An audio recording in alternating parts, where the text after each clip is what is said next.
Ilang taon ko nang ginagawa sa iglesia ang gawain ng pagdisenyo. At sa paggawa ko ng aking tungkulin, unti-unti akong naging bihasa sa ilang prinsipyo ng graphic design at nagkaroon ng kaunting karanasan. Nagkomento rin ang karamihan sa mga tao na ako ay may masigasig na saloobin sa aking tungkulin na nagbigay sa akin ng kumpiyansa sa sarili. Noong Pebrero 2022, dahil sa mga pangangailangan ng gawain, isinaayos ng iglesia na magtulungan kami ni Sister Valerie sa gawain ng pagdisenyo. Makalipas ang ilang panahon, natuklasan kong medyo pabaya siya sa kanyang tungkulin at hindi masyadong naaarok ang mga prinsipyo. At minsan ay nakakagawa rin siya ng ilang kapuna-punang pagkakamali. Na ibig sabihin ay kinailangang ulitin at rebisahin ang ilang disenyo. Nagsimula akong hamakin siya. Iniisip na marami siyang issue sa kanyang tungkulin na hindi ko siya kasing mitikuloso ni kasing bihasa sa paggamit ng mga prinsipyo ng angkop. Bukod dito, karamihan sa mga mungkahi ko sa gawain ay tinanggap niyang lahat ng walang gaanong pagtutol na lalo pang nagbigay sa akin ng kumpiyansa sa sarili. Kalaunan, tuwing may mga isyong kailangang talakayin, ayaw ko nang lumapit pa sa kanya para humingi ng payo. Bagaman minsan ay ibinabahagi niya ang kanyang mga iniisip, hindi talaga ako nakikinig. At palagi ko lang iginigiit na tama ang pananaw ko at na dapat niyang sundan ang pangunguna ko. Naaalala ko isang beses, magkaiba kami ng opinyon ni Valerie tungkol sa konsepto ng isang disenyo. Inisip kong medyo simple ang konsepto niya at hindi talaga maaagaw ang pansin ng mga tao at na dapat naming gamitin na ang konsepto ko. Patuloy kong ipinaliwanag kung paanong makabago ang ideya ko at hindi lang basta gasgas na konsepto at kung paanong hindi angkop ang perspektiba niya. Nang subukan niyang ipaliwanag ang dahilan niya, inisip ko, mas marami na akong nagawang disenyo kaysa sa iyo at mas nauunawaan ko ang mga prinsipyo. Kaya mas magiging tumpak na gawin ang mga bagay sa paraan ko. Kaya sumabad lang ako sa kanya at nagsimulang igiit muli ang punto ko. Pero hindi pa rin siya sumang-ayon sa mungkahi ko at sinabing gusto niyang kumonsulta sa ibang kapatid. Medyo nawalan ako ng pasensya. Iniisip ko, ano pang itatanong? Hindi ito mahirap na issue. Hindi ba pwedeng sumunod ka na lang sa mungkahi ko? Pero nagulat ako. Pagkatapos kumonsulta sa iba, karamihan sa kanila ay hinusgahan ang usapin ayon sa mga prinsipyo at nadamang mas angkop ang konsepto at perspektiba ni Valerie. Bagaman hindi kasing makabago ang mga iyon, mas naaayon ang mga iyon sa tema. Nang marinig ko ito, medyo nahiya ako at hindi ako makapaniwalang talagang mas maganda ang konsepto niya kaysa sa akin. Minsan naman, hiniling ko kay Valerie na tumulong sa pagtitimpla ng kulay sa isang disenyo. At sinabi ko sa kanya kung paano ang mga pagtitimpla. Kalaunan, napansin kong hindi niya sinunod ang pamamaraang itinuro ko sa kanya. Sa halip, ginamit niya ang pamamaraan na sa tingin niya ay mas maganda. Galit na galit ako nang makita ko ito at tinanong ko siya ng may mariing tono. Bakit hindi mo sinunod ang pamamaraan ko? Palagi naming ginagamit ang pamamaraang ito sa pagtitimpla ng kulay. Paano kung may problema sa mga timpla mo? Mabilis siyang sumagot. Hindi ako mahusay sa pamamaraang binanggit mo, kaya ginamit ko ang pamamaraang mas pamilyar ako. Gusto kong magpatuloy na punahin siya, pero napagtanto kong nagsasalita ako ng may pagkamainitin ng ulo, kaya tumigil ako. Isang araw, ibinahagi niya ang kamakailang kalagayan niya at sinabing, pakiramdam ko palagi na mas mababa ako sa paggawa ko ng tungkulin kasama ka. At palagi akong natatakot na kung hindi ko gagawin ang mga bagay sa paraan mo, pupunahin mo ako. Gaya noong nakaraan, nang ginawa ko ang pagtitimpla ng kulay sa paraan ko, para lang gawin ng mas mabilis at madali ang mga bagay. Totoong takot na takot ako nang tanungin mo ako. Lubos akong nabagabag nang marinig ko ito. Hindi ko kailanman inasahan na matatakot talaga siyang makipagtulungan sa akin.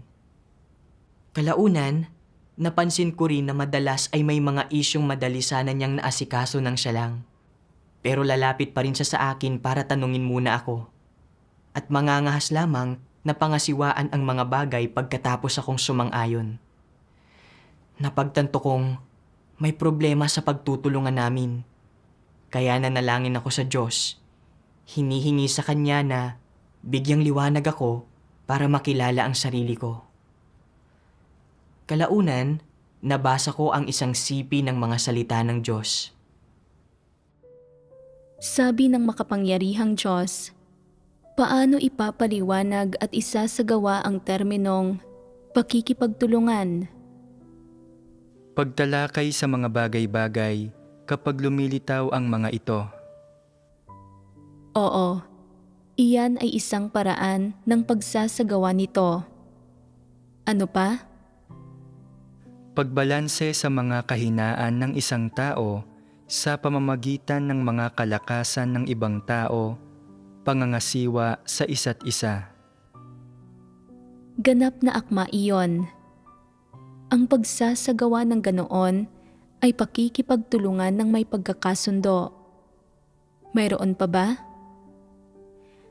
Ang paghingi ng opinyon ng iba kapag nangyayari ang mga bagay-bagay, hindi ba't iyon ay pakikipagtulungan? Kung ibinabahagi ng isang tao ang kanyang opinyon at ibinabahagi ng iba ang kanya, at sa huli, sumasang-ayon lang siya sa pagbabahagi ng unang tao, bakit nagpapabasta-basta? Hindi iyon pakikipagtulungan. Hindi ito naaayon sa mga prinsipyo at hindi ito nagbubunga ng mga resulta ng pakikipagtulungan. Kung salita ka ng salita tulad ng isang machine gun at hindi binibigyan ang ibang gustong magsalita ng pagkakataon at hindi nakikinig sa iba kahit na pagkatapos mo nang sabihin ang lahat ng iyong mga ideya, talakayan ba iyon? Pagbabahaginan ba ito? Paggawa lang iyon ng mga bagay ng pabasta-basta, hindi ito pakikipagtulungan. Ano ang pakikipagtulungan kung gayon? Ito ay kapag matapos mong sabihin ang iyong mga ideya at desisyon, ay kaya mong hingin ang mga opinyon at pananaw ng iba. Pagkatapos ay pagkukumparahin ang iyo at kanilang mga pahayag at pananaw, nang may ilang taong nagsasagawa ng pagkilatis sa mga ito ng sama-sama at naghahanap ng mga prinsipyo. Sa gayon, ay nauuwi sa isang karaniwang pagkaunawa at pagtukoy sa tamang landas ng pagsasagawa. Iyon ang ibig sabihin ng pagtalakay at pakikipagbahaginan. Iyon ang ibig sabihin ng pakikipagtulungan. Pagkatapos basahin ang mga salita ng Diyos, naunawaan ko na ang tunay na pagtutulungan ay nangangahulugang nagagawang talakayin ng magkasama ang mga usapin, punan ang mga kalakasan at kahinaan ng isa't isa, hanapin ng magkasama ang mga katotohanang prinsipyo, at gampanan ang aming mga tungkulin ayon sa mga hinihingi ng Diyos. Ito ang tunay na pagtutulungan. Sa pagninilay-nilay ko sa panahong magkasama kami hanggang sa panahon na iyon, bagaman magkasama naming ginawa ni Valerie ang aming mga tungkulin, hindi ako tunay na nakipagtulungan sa kanya. Inakala kong mas masigasig ako sa paggawa ko ng mga bagay-bagay at na may mas mahusay akong pagkaunawa kaysa sa kanya. Kaya palagi ko siyang hinahamak at puno ng pang-aalipusta sa kanya ang mga salita at kilos ko. Kapag tinatalakay namin ang mga issue, bihira akong nagkukusa para hanapin ang payo niya. At kahit nagawin ko, iraraos ko lang iyon dahil nakapagpasya na ako ang tama at lubusang tumatangging tanggapin man lang ang mga ideya niya. Nawala ko ng lahat ang pagpapahalaga sa katwiran at sumabad sa kanya. Pinupuna siya ng may mariing tono. Gusto ko lang na sundin niya ang pangunguna ko. Sa aking tungkulin, palagi akong nakasentro sa sarili ko at dominante. Kailanman ay walang anumang pagtatalakayan o pagsusuportahan kasama si Valerie. At palagi lamang ginagawa sa paraan ko ang lahat ng bagay. Dahil dito, pagkatapos gumawa ng magkasama ng ilang panahon, sobra ko siyang napigilan. Kaya hindi siya nangahas na pangasiwaan ang mga problema ng siya lang. At palagi siyang natatakot na kung hindi niya ginawa ang mga bagay sa paraan ko, pagsasabihan ko siya. Nakita ko na wala talagang matiwasay na pagtutulungan sa pagitan namin. At ang lahat ng ginawa ko ay ang pigilan at pinsalain siya. Sobra akong nakonsensya at naghanap upang makakita ng isang solusyon sa problema ko.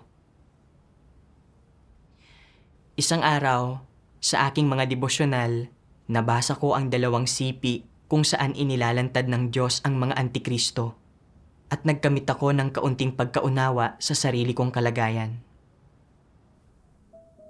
Sabi ng makapangyarihang Diyos, sa tingin, maaaring parang may mga katulong at katuwang ang ilang antikristo, pero ang katunayan ay kapag may nangyayari, gaano man katama ang iba, hindi kailanman nakikinig ang mga antikristo sa sasabihin ng mga ito. Ni hindi nila ito isinasaalang-alang, lalong hindi nila tinatalakay o pinagbabahaginan ang tungkol dito. Hindi nila ito pinag-uukulan ng anumang atensyon na para bang wala roon ang iba. Kapag nakikinig ang mga antikristo sa sasabihin ng iba, wala sa loob lang nila iyong ginagawa o nagpapakitang tao lang sila para masaksihan ng iba. Pero kapag sa wakas ay dumating ang oras para sa pangwakas na desisyon, ang mga antikristo pa rin ang nasusunod. Baliwala lang ang mga salita ng iba, talagang walang bisa ang mga iyon. Halimbawa, kapag may 2 taong nananagot sa isang bagay at ang isa sa kanila ay may diwa ng isang antikristo, ano ang naipapakita ng taong ito?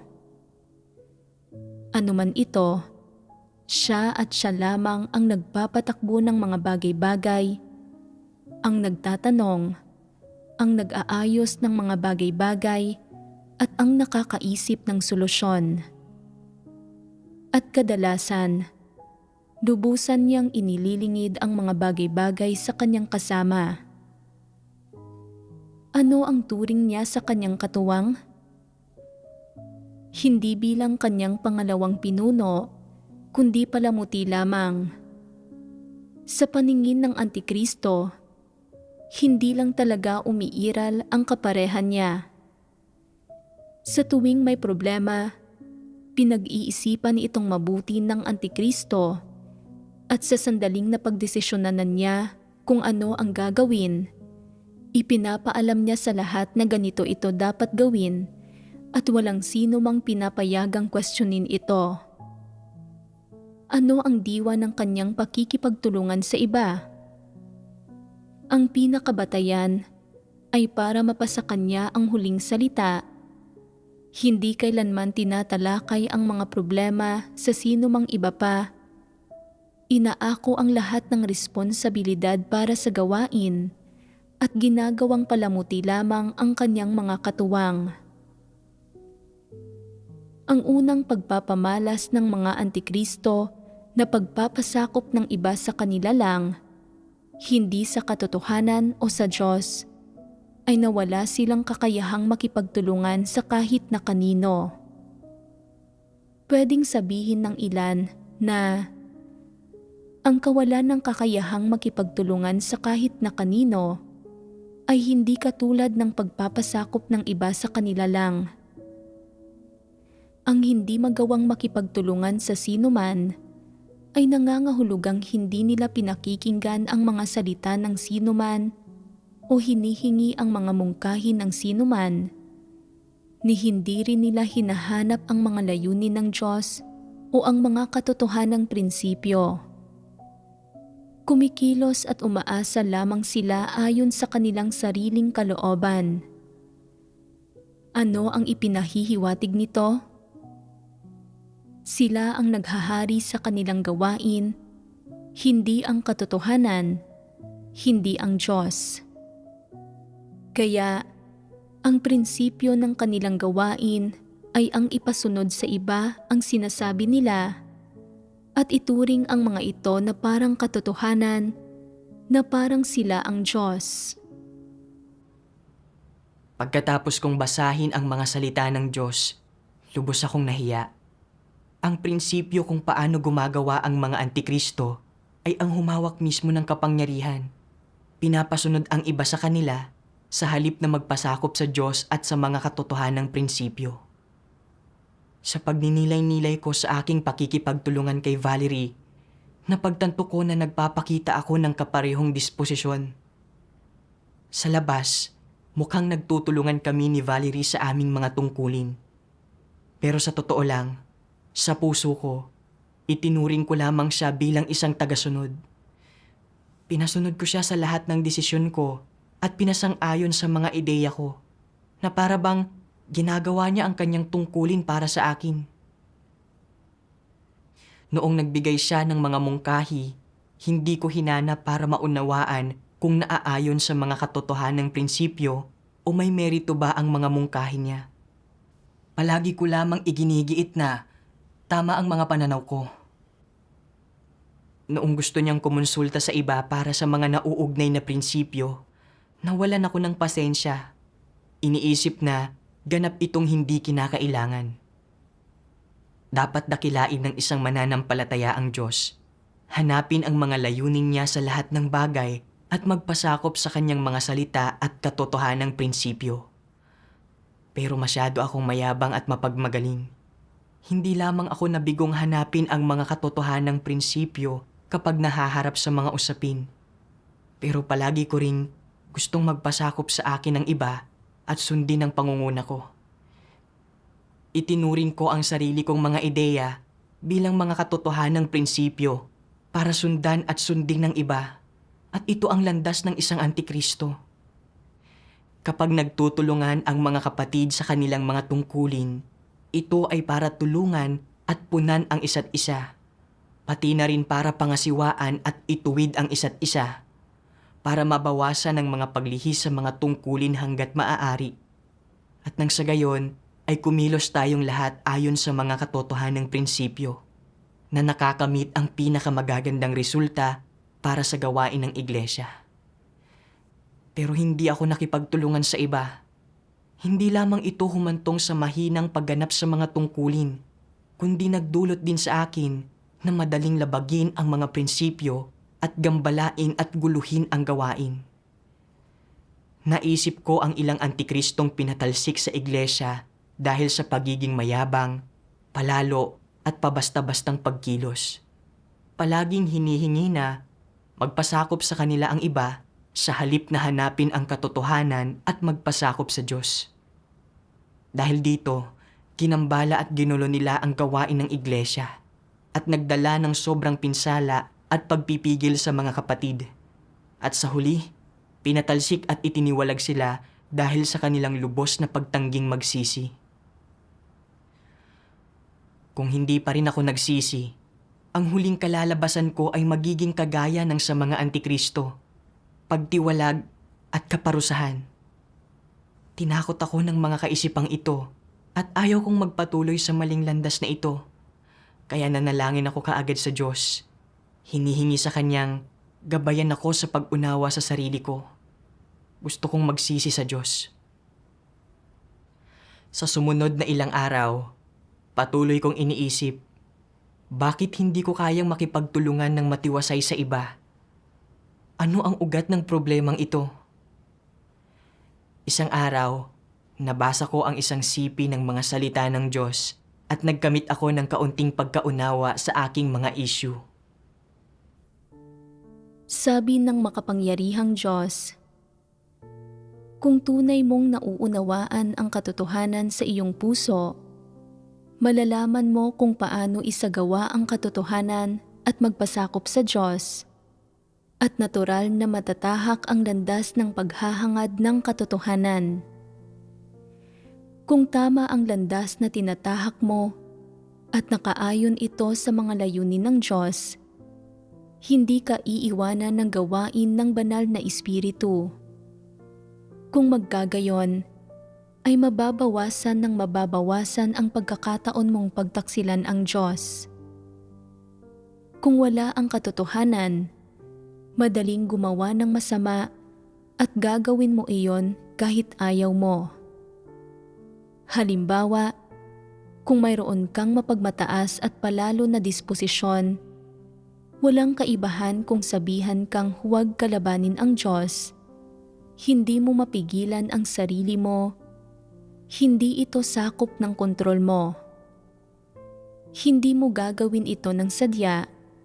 Gagawin mo ito dahil nangingibabaw ang iyong kalikasan na pagmamataas at kapalaluan. Dahil sa iyong pagmamataas at kapalaluan, hahamakin mo ang Diyos at hindi mo siya bibigyan ng halaga. Magiging dahilan ang mga ito para itaas mo ang iyong sarili. Palaging ibandera ang iyong sarili. Magiging dahilan ang mga ito para hamakin mo ang iba, para wala nang matira sa puso mo kundi ang sarili mo. Nanakawin ng mga ito ang puwang ng Diyos sa puso mo, at sa huli ay magiging sanhi ang mga ito para ilagay mo ang iyong sarili sa pwesto ng Diyos at hingin sa mga tao na magpasakop sila sa iyo, at magiging dahilan para dakilain mo ang sarili mong mga kaisipan, ideya at kuro-kuro bilang katotohanan. Napakaraming kasamaan ang ginagawa ng mga tao dahil nangingibabaw ang kanilang mapagmataas at palalong kalikasan. Pagkatapos kong basahin ang mga salita ng Diyos, naunawaan ko na ang pangunahing ugat ng kawalan ko ng kakayahan na makipagtulungan ng matiwasay kay Valerie ay ang labis kong mapagmataas na kalikasan. Namumuhay ako sa laso ni Satanas na ako ang sarili kong Panginoon sa buong langit at lupa, at palagi kong nakikita ang sarili ko bilang nakahihigit. Nang magbunga ng kaunting resulta ang tungkulin ko, nagsimula kong isipin na espesyal ako at hinama ko siya sa lahat ng paraan, na para bang walang iba na kasing husay ko. Sa paggawa ko ng aking tungkulin ng may ganitong uri ng disposisyon, talagang naging kumpiyansa ako. Naniniwala pa ngang tama ang lahat ng opinyon ko at madalas kong inaayon sa sarili ko ang tungkulin. Kumikilos ayon sa gusto ko nang hindi man lang hinahanap ang mga layunin ng Diyos. Kapag tinatalakay ko ang mga issue kay Valerie, palagi kong gusto na gawin niya ang mga bagay sa paraan ko. At kapag hindi niya ginawa, gusto kong magalit, pagsabihan at hamakin siya. Pinipilit siyang sumunod na nagresulta na malimitahan ko siya at matakot na makipagtulungan sa akin. Habang mas iniisip ko ito, mukhang mas nakakatakot ito. At sa wakas ay napagtanto ko na ang mayabang kong disposisyon ay nagdulot ng pagkawala ng pagkatao at katwiran ko, at ang aking may takot sa Diyos na puso na ginawa akong malupit. Hindi ko alam na apektuhan na rin ito ang gawain ng iglesia, at kung hindi ko nilutas ang mayabang na disposisyon na ito, talagang manganganib ako. Nang panahong ito, napagtanto ko na ang kayabangan ko ay galing sa pag-iisip ko palagi na mas magaling ako kaysa sa iba. Pero talaga bang ganoon ako kagaling? Sabi ng makapangyarihang Diyos. Upang matupad ng sapat ang iyong tungkulin, hindi mahalaga kung ilang taon ka nang naniniwala sa Diyos, kung gaano karaming tungkulin na ang nagampanan mo, o kung gaano man karaming ambag na ang naibigay mo sa sambahayan ng Diyos, lalo nang hindi mahalaga kung gaano na ang karanasan mo sa iyong tungkulin. Ang landas na tinatahak ng isang tao ang pangunahing bagay na tinitingnan ng Diyos. Sa madaling salita, tinitingnan niya ang saloobin ng isang tao tungo sa katotohanan at sa mga prinsipyo, direksyon, pinagmulan, at ang simula ng mga pagkilos ng isang tao. Nakatuon sa mga bagay na ito ang Diyos. Ang mga ito ang tumutukoy sa landas na iyong tinatahak. Saan mang mundo ang iyong kaloob o kadalubhasaan, o saan ka man pwedeng mayroong anumang bukasyonal na karunungan, ang paggamit sa mga bagay na ito sa pagganap ng iyong tungkulin ay ang pinakanararapat. Ito ang tanging paraan para magampanan mo ng maayos ang iyong tungkulin. Ang isang estratehiya ay umasa sa konsensya at katwiran para gampanan ang iyong tungkulin. Ang isa pa ay na dapat mong hanapin ang katotohanan para lutasin ang iyong tiwaling disposisyon. Nagkakamit ang isang tao ng buhay pagpasok sa pamamagitan ng pagganap ng kanyang tungkulin sa ganitong paraan, at nakakaya niyang gampanan ang kanyang tungkulin sa paraang pasok sa pamantayan. Mula sa mga salita ng Diyos, napagtanto ko na ang pagiging pasok sa pamantayan ng pagganap sa tungkulin ng isang tao ay hindi nakasalalay sa kung gaano na niya katagal ginagampanan ang kanyang tungkulin o kung gaano na karami ang karanasan niya. At na ang pinakamahalagang bagay ay nasa tamang landas ang taong iyon. Hinahanap ang katotohanan para lutasin ang kanyang tiwaling disposisyon at kumikilos ng naaayon sa mga prinsipyo. Palagi kong hinahamak si Valerie at hindi ko kayang makipagtulungan sa kanya ng matiwasay. Unang-una ay dahil sa tingin ko ay mas nauunawaan ko ang gawain kaysa sa kanya. Mas may karanasan ako at mas mitikuloso ako sa aking tungkulin. Talagang nagawang pagbutihin ng mga ito ang pagiging epektibo ng tungkulin ko sa isang antas. Pero hindi katotohanan ang mga ito. Bukod dito, sa iba't ibang konteksto, ang teknikal na kaalaman at karanasan ko ay maaaring hindi palaging magagamit. Halimbawa, noong gumagawa ako kasama si Valerie, minsan ay hinuhusgahan ko kung paano pangasiwaan ang mga bagay batay sa sarili kong karanasan. Pero dahil mayabang ako, mapagmagaling, at hindi hinahanap ang mga katotohanang prinsipyo, hindi naging angkop ang ginagawa ko. Bagaman may mga kakulangan siya, sa pamamagitan ng paghahanap sa mga prinsipyo, nagawa pa rin niyang matukoy ang mga problema. Kaya napagtanto kong hindi ako mas mahusay kaysa sa iba, at natunay na hindi makatwiran ang dati kong kayabangan at pagiging mapagmagaling. Naunawaan ko na ngayon na sa pakikipagtulungan lamang at pagpupuno sa isa't isa, paghahanap sa katotohanan ng magkakasama at pagkilos ayon sa mga prinsipyo, saka natin magagawa ng maayos ang ating mga tungkulin. Kalaunan, kapag nakikipagtulungan muli ako kay Valerie sa isang disenyo, sadya ko munang tinatanong ang mga opinyon niya. At kapag ipinahayag niya ang kanyang mga pananaw, nagagawa kong makinig mabuti.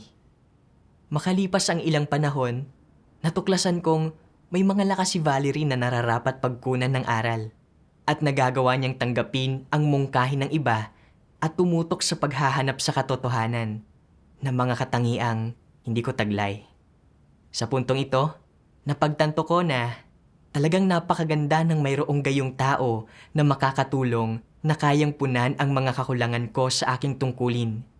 Kasabay nito, natutuhan kong pangasiwaan ng maayos ang mga kakulangan ni Valerie at sinusubukan kong makipagbahaginan at tulungan siyang maunawaan ang mga prinsipyong hindi niya naarok. Sinasabi ko rin sa kanya ang anumang pamamaraang nalaman ko na makapagpapahusay sa pagkaepektibo ng gawain. Unti-unting umayos ang pagtutulungan namin at umayos din ang pangkalahatang pagkaepektibo ng aming mga tungkulin. Kalaunan, nabasa ko ang isa pang sipi ng mga salita ng Diyos. Sabi ng makapangyarihang Diyos. Ano ang epektong makakamtan ng pakikipagtulungan ng may pagkakasundong ito? Malaki ang epekto. Magkakamit ka ng mga bagay na hindi mo pa nakakamit dati, na iyon ay ang liwanag ng katotohanan at mga realidad ng buhay. Matutuklasan mo ang mabubuting merito ng iba at matututo ka mula sa kanilang mga kalakasan. Mayroon pang iba. Ang tingin mo sa ibang mga tao ay walang alam, mahina ang utak, hangal, mas mababa sa iyo.